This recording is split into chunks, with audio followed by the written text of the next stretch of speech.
Сәлем барлықтарыңызға, қыздар. Бүгін раскладымызды жігіттің ойы қандай, сезімі қандай, соны көретін боламыз.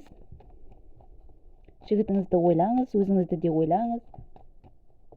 Жігіттің есімін айтсаңыздар да болады іштей. Өзіңіздің есіміңізді, жігіттің есімін атап, өзіңіз іштей ойлап отырыңыз жігітіңізді. Бірінші дәстүрімізге сай сізбен жігітті тауып алайық.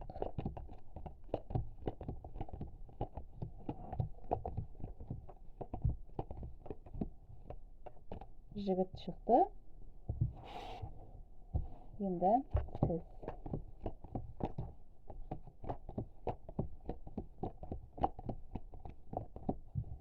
сіз де шықтыңыз бұл жерде.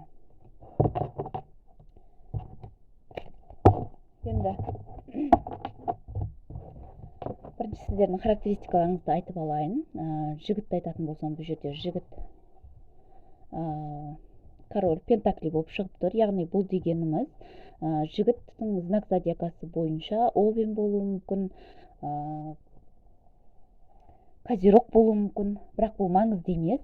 Общий расклад. Егер де олай болмаса, жігіт материалист, яғни бірінші очередке дүниені қоятын адам, жалпы айтқан кезде бірінші очередке ақшаны қоятын адам, өзінің ойлағанына сенімді ер азамат десем де болады, тұрақталған, немесе семейный болуы да мүмкін. Өйткені пентаклидің белгісі бұл семейныйды да көрсетеді, яғни тұрақтылықты көрсетеді. Жалпы айтқан кезде семейный болмаса, онда тұрақты материалист, еңбекқор, сондай қолында қаржысы бар, жинаған қаржысы бар, сондай ер азамат десем де болады.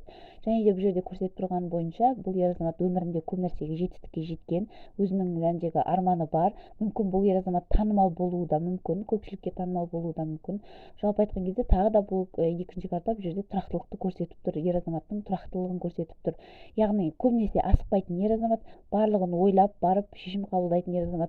Асығып бірден я жоқ деген сияқты, шорт кесу деген сияқты ондай нәрселер жоқ десем де болады. Бір жағынан асықпай шешім қабылдайтын, көпшілікке танымал болуы мүмкін, актер, жәндегі әнші деген сияқты сондайлар болуы да мүмкін. Және өзіне бұл жерде өте сенімді ер азаматты көрсетіп тұр десем де болады. Көлігі бар болуы да мүмкін. Енді сізді айтатын болсам, сіз бұл жерде королева жазылып болып шықтыңыз, кешіріңіздер, активная, постоянно іс-қимылда жүретін, знак зодиакаңыз бойынша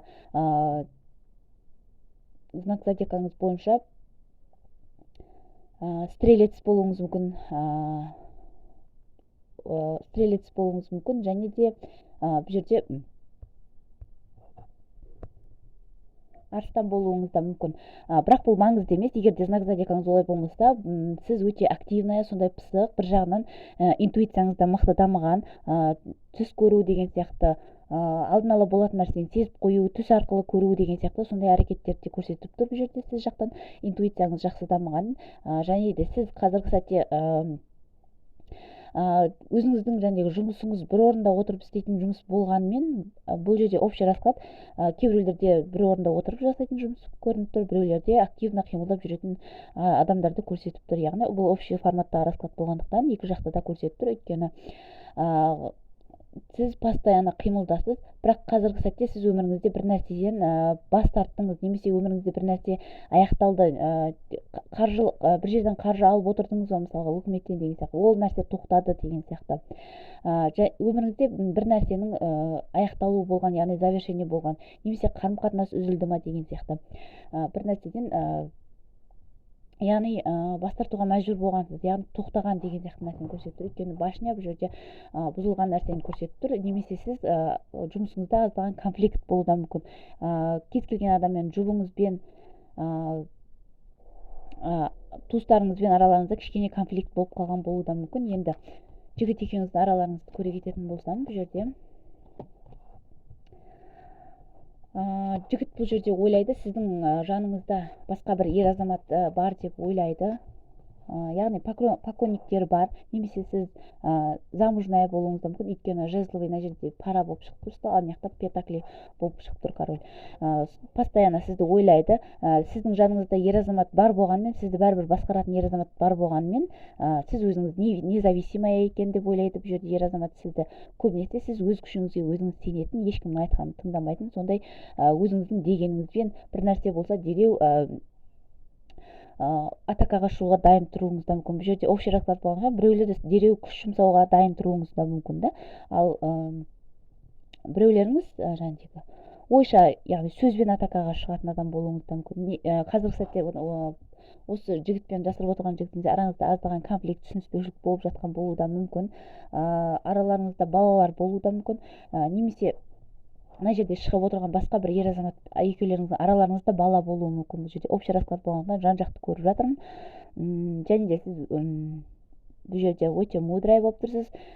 Кімде актуально болса жүктілік бар, кімде яғни туылып қойған балалар болса да, немесе сіз анасыз, бұл жерде көрсетіп тұрған бойынша ананың рөлін атқаратындығыңыз көрініп тұр бұл жерде.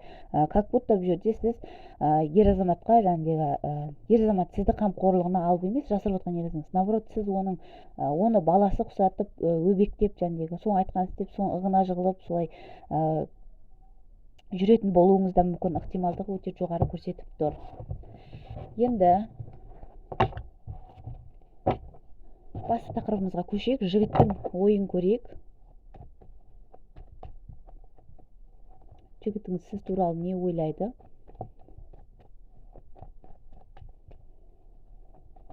Қыздар, ұнаса лайк басып, комментария жазып отырыңыздар. Бұл мен үшін өте приятно десем де болады. Жігіттің ойы жалпы сізге деген ойы.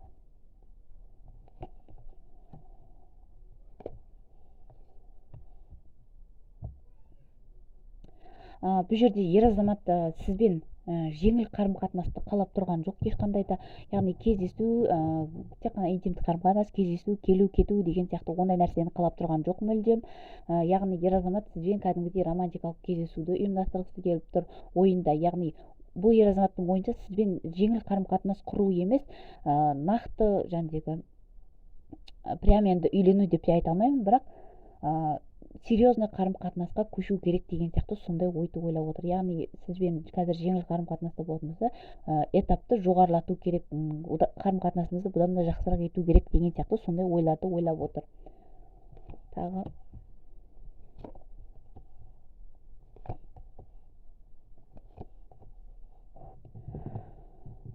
сізге деген ойын көретін болсам, бұл жерде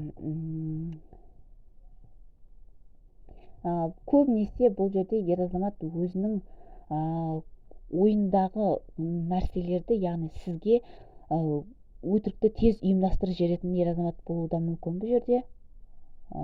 Тез арада, яғни сіз бұл жерде қырсығып қалатын болсаңыз, яғни ренжісіп қалатын болсаңыз, ер азамат бұл жерде дереу өтірік хикая ұйымдастырып, сылтауратып, чтобы мысалға кездесуге келе алмаған себебі не деп сіз мысалы ренжитін болсаңыз, бұл ер азамат пробка болды, не болды деген сияқты сондай өтірікті араластырып, чтобы сіздің көңіліңізден шығу үшін солай өтірік айтатын, өтірікті жылдам құрастырып жіберетін сәттері де бар десем де болады. Сізді қандай қыз ретінде көреді, соны көрейік. Сізді бұл жерде көрсетіп тұрғаны өте ақылды, сізді мұғалім ретінде көруі мүмкін, преподаватель немесе садикте воспитательница болатын болсаңыз, сізді солай көреді. Яғни бір үйретуші, біреуге бір нәрсені үйретуші, сізді даже аз да болсын ведьмочка ретінде де көреді десем де болады. Яғни қолынан барлық келеді, істі барлығын дөңгелетіп әкетеді кез келген жерде деген сияқты. Сосын бұл жерде ер азамат сізді өте женственная әйел ретінде көреді, яғни сіздің әйелдік сезімталдығыңыз сол ер азаматқа ұнайды бұл жерде көрсетіп тұрған бойынша. Бірақ бұл жерде көбінесе сіздің отбасылық өміріңіз, яғни бұл жігітке аздаған құпия болуы да мүмкін. сіздің жалпы өміріңіз, сіздің жалпы бұл жерде отбасылық өміріңіз деп жатқан, отбасыңыз деп жатқан жаңағы күйеуіңіз екеуіңіз қарым қатынас емес, мысалға бұл общий расклад болғаннан кейін күйеуі жоқтар да көріп отыр, бойдақ қыздар. Сол мысалға қыздың ата анасы туралы, бауырлар туралы, немесе сіздің күйеуіңіз бар болса, күйеуіңіз екеуіңіздің қарым қатынасыңызды жалпы бұл ер азамат біле бермейді. Сіз туралы жалпы көп информацияны біле бермейді бұл жерде. Бірақ білгісі келетіндігі көрсетіліп тұр ер азаматтың. Өте қатты білгісі келеді.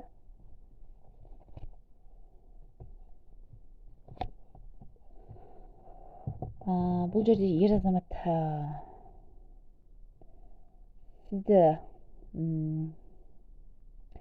отбасылы адам ретінде көріп тұр.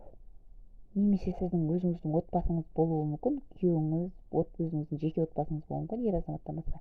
Немесе сіз өзіңіздің күйеуіңіз көріп отырған болсаңыз, бұл жерде қарым-қатынасты, сізбен қарым-қатынасты жақсы етуді ойлайды көбінесе. Бұл жерде жігіттің ойын көріп отырық қой.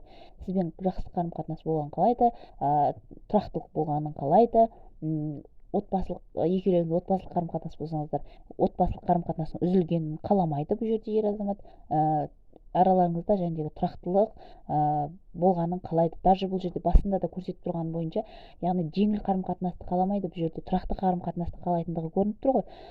Даже отбасы болуға да бұл жерде ұсыныс жасауы мүмкін.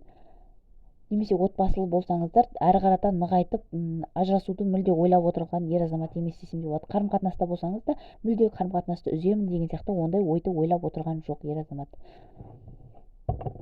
Тағы көре кетсек,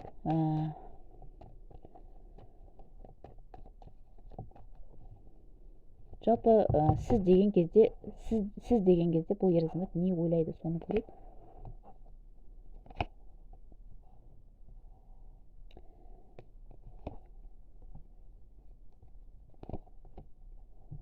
Бұл жерде сіз деген кезде бұл ер азаматтың ойынша балаларыңыз бар болатын болса, өйткені медицинский карта қайта-қайта шығып тұр, балаларыңыз болатын болса, солармен жұмыс жасай білетін, және де солардың өміріне переживание қылатын сондай қыз ретінде көреді, сондай әйел ретінде көреді сізді. Яғни болашағына переживаниясы бар адам ретінде көреді сізді ер азамат бұл жерде. Үнемі постоянно ойдасыз, жұмысыңызға байланысты, балаларыңызға байланысты, немесе өткен өміріңізді де әлі сіз есіңізден шығармаған болуыңыз мүмкін.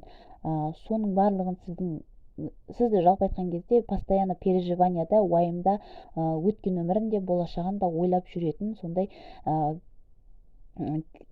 күйгелек демей қояйын, енді постоянно солай ойлап жүретін, өткенін де болашағын да ойлап жүретін, қалай болады екен, не болады екен деген сияқты. Өткенін де жібере алмайтын сондай әйел ретінде көреді сізді. Яғни сіздің өткен өміріңіздегі нәрсе сізді бәрібір де алға қарай жылжысаңыз да ол нәрсе артыңыздан қалмайтындығын білетіндігіңізді бұл ер азамат та біледі. Яғни сіздің өміріңізде болған оқиғалар 100% өшіріліп кетпейді, чтобы сіз оны постоянно ойыңызда жүресіз, мүмкін айтып та жүрген болуыңыз мүмкін ер азаматыңызға деген сияқты. Сізді сондай переживаниясы көп, сондай әйел ретінде көреді. Даже құрдан-құр уайымдай беретін әйелдің де қатарына қосады сізді десем де болады. Иә, бұл жерде ер азамат сізді жалпы айтқан кезде уайымдайды, сізбен бірге тұрақты қарым-қатынаста болғысы келеді, общий бұл жерде көрсетіп тұрған бойынша. Сондықтан қыздар, басындағы характеристика сіздердікі болатын болса, онда жігіттеріңіз сізбен қарым-қатынас мүлде үзгісі келіп тұрған жоқ екендігі көрсетіліп тұр. Уайымдамасаңыздар болады. Бұл общий форматта расклад болғандықтан жан-жақты көрдім, яғни отбасылығын да, бойдақтарды да бұл жерде. Егер де жеке расклад ашам дейтін болсаңыздар, хабарлассаңыздар болады WhatsApp номерге. Менімен бірге болғандарыңызға рахмет. Сау болыңыздар.